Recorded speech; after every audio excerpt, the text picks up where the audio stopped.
pășește ceva, nu vezi că am început să coborâm din nou? Mă gândesc. Am găsit. Când a sărit acoarelă, balonul s-a ridicat pentru că a devenit mai ușor. E groază de ideile care spre aplicat.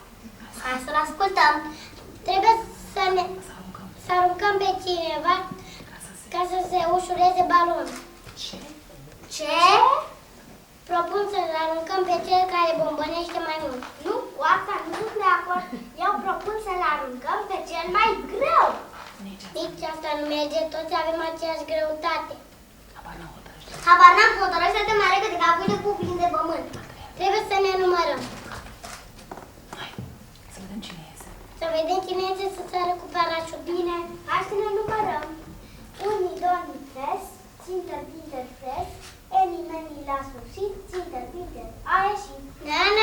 Nu-mi place numărătoarea asta. Ententiv, bun.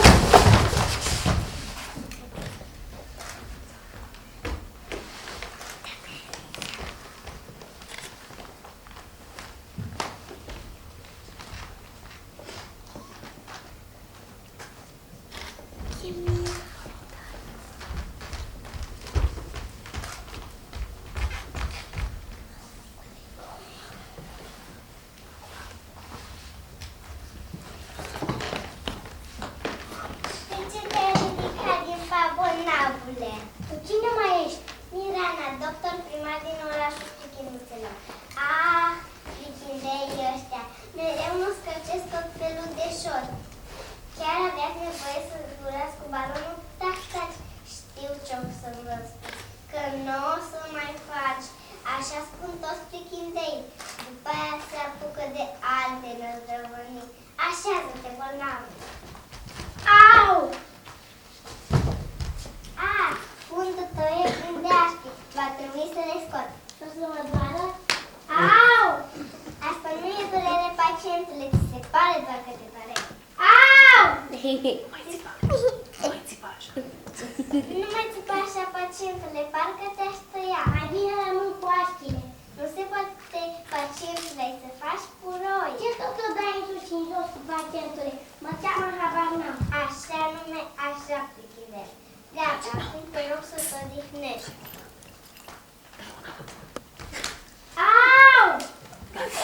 Gata, balon, ai vrut balon, ai găsit. Gata, acum te rog să te odihnești. Dar cu prietenii mei ce se întâmplă? Ei s-au trezit înainte de așa, pentru că au prea multă gălăgie și vreau să plece din spital. Le-am dat tot Harman și au adormit. Nu-i așa că ți-a fost frică să zbor cu balonul? Un pic.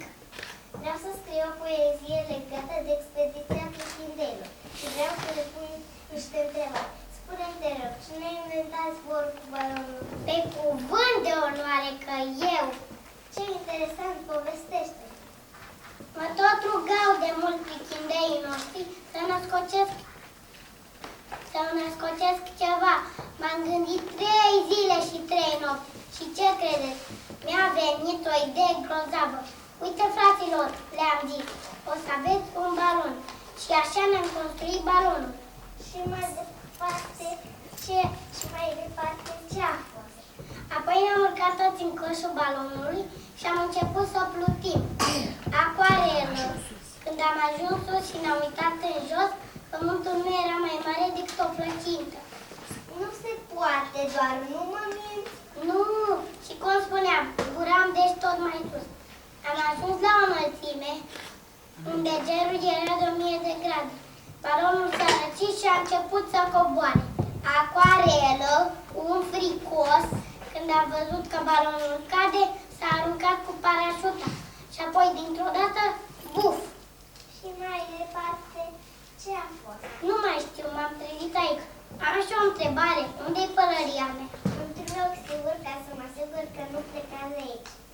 Cum adică? Vrei să spui că suntem de fapt prizonierii voștri?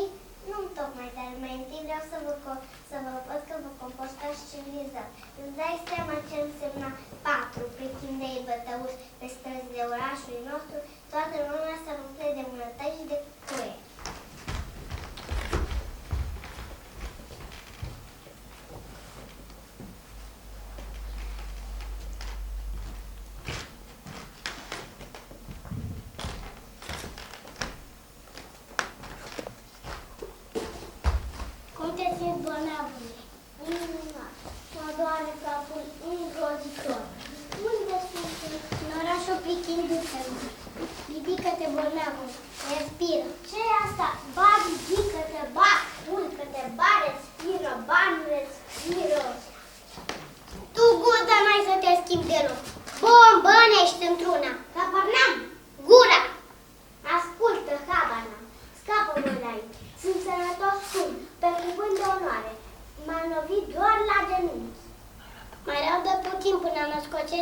ceva.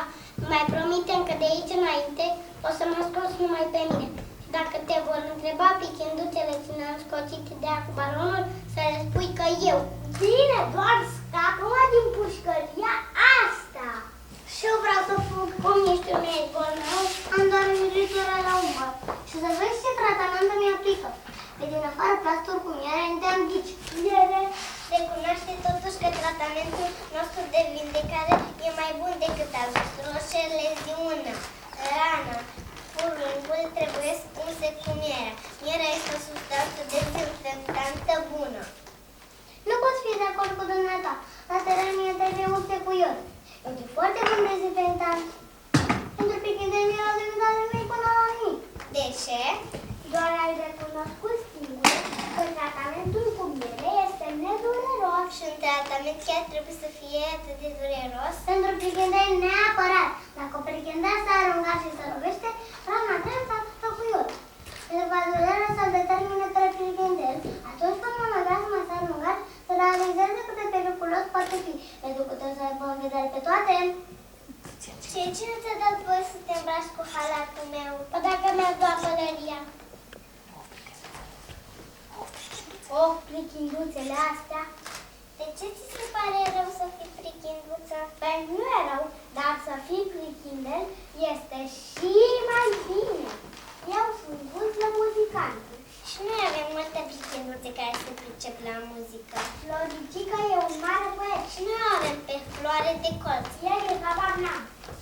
Da, dar trebuie să recunosc totuși că noi nu avem un habar n-am. Dacă am avea și noi un om de știință ca el. Cine e om de știință? Habar n-am, mi-a povestit cum i-a venit ideea construirii balonului. Dar nu el a fost cu ideea. Știe tot a fost. Guzla a fost. Ce-ai de zis habar n-am? Ce-ai zis habar n-am? Nu e adevărat, eu am fost cu ideea, nu-i așa, Guzla? Da. De ce mi-e zguzlă? El m-a obligat. Habar n-am. Spune prichindu-te cine ești tu. Ești un mincinos, habar n-am. Spune prichindu-te cine ești tu de fapt. Da, e adevărat. Nu sunt decât un pies de avară. De fiecare dată când fac revitajul, mereu se întâmplă ceva rău. Sunt cel mai rău prichindel din întreg univers. Îmi pare rău, habar n-am. Dar de ce să-ți pare rău? Tu n-ai făcut nimic. Dimpotrivă, eu am mințit. Dar de-aia să-ți pare rău pentru greșeala ta. Uite, ca să te simți mai bine, îți vei aduce pălăria.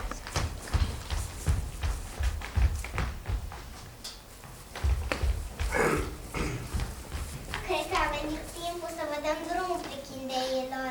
Lui habar n-am, mi s-a făcut cam dor de casă. Și mie mi s-a cam făcut dor.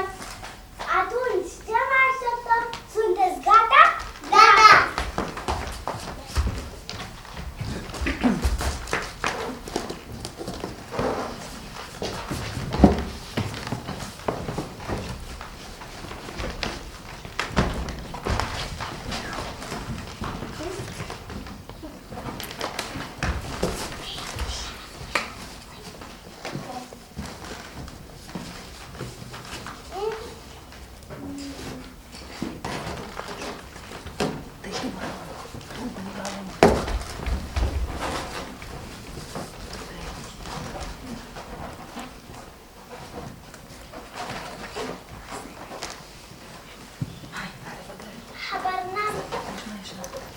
Hai, pa, la revedere!